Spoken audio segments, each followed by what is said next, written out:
Sveiki, aš esu Paulius Perveneckas.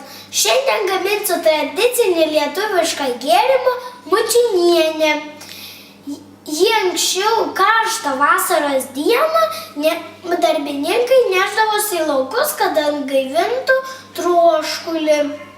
Jį gamino mano prosenelė ir proprosenelė.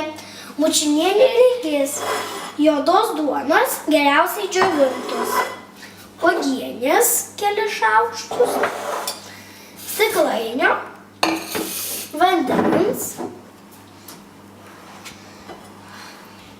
duoną sulaužome į gabaliukus ir dedame į ąsotėlį.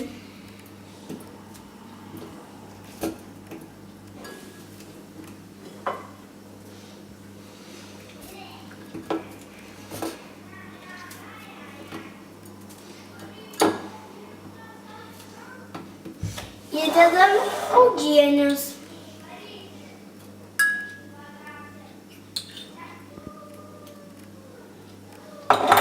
Įpilame vandens.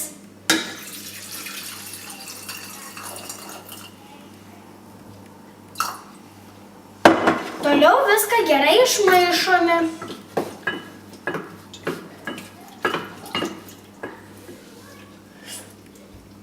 Skanu, mučinienė paruošta. Gero apetito!